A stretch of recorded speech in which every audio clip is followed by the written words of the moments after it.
Via is one of the biggest and most popular restaurants in the city of Worcester. And with food that looks like this, it's no wonder everybody wants to eat here. A dessert that's a true work of art, slow-cooked spit-fired meats, and all the traditional Italian fare you love. At Via in Worcester, Italian comfort food is served in a huge inviting space, sporting a four-season patio, an active bar, and a high-energy dining room. All of it comes out of Chef Brian Flagg's kitchen, where he and his team cook with care in a non-stop show of sautéing. We have an open kitchen, we've got a bunch of guys back there and gals, and they're cooking with love. Even if you're sitting way on the other side, you can hear the little click-clack of the pans, and you can see the movement and the occasional flame spurt up. It's great because you feel like you're part of the show.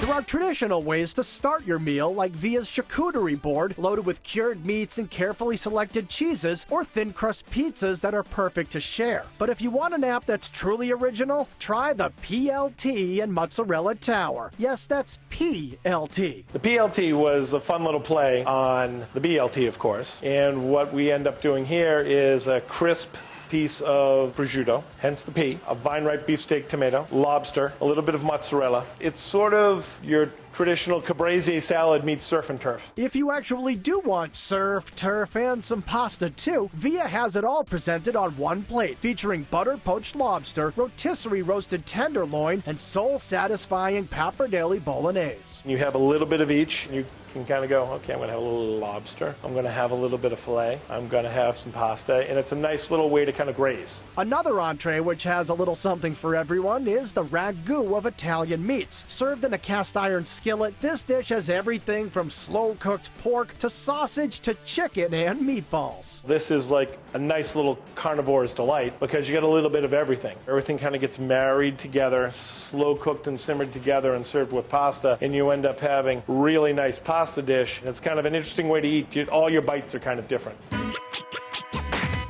While red sauce classics like meatballs and spaghetti are on the menu, slow-cooked meats are actually Via's specialty. A lot of the nuts and bolts of what we do is long, slow cooking, properly done. We have put things on our rotisseries, be it our beef tenderloin or our chickens. We're just slow cooking and letting the flavors come out and letting everything getting nice and tender.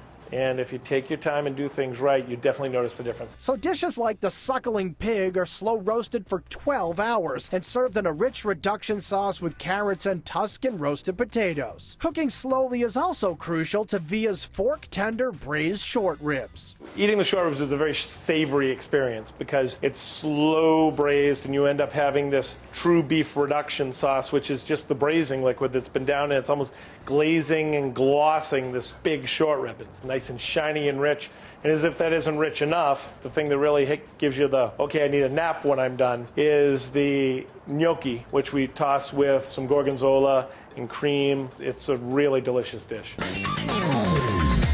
A true work of art comes at the end of the meal in the form of the Mikkel Angelo sampler. This palate pleaser features 10 bite-sized cones of Via's house-made gelato, and it's been known to cause quite a stir. It's one of those things that people kind of rubberneck around and look at a table that's having it next to them and going, what do they have? People love all of a sudden having 10 little cones sit down at their table. It's a showstopper. It's a great item. The options at Via are endless, including where you want to sit, with several different rooms making up the enormous warehouse space. The nice thing about the size and the scope of this restaurant is it allows us to kind of be a little bit of everything. So there's a lot of nice little nooks and crannies of this restaurant. There's smaller rooms and bigger rooms and more intimate ones and things that are right next to the kitchen. And with most entrees coming in around $20, this is a night out that's going to have you feeling satisfied. You're walking away kind of going, you know what, I had a fabulous dining experience and I'm having something that's really tasty and it didn't cost me an arm and a leg.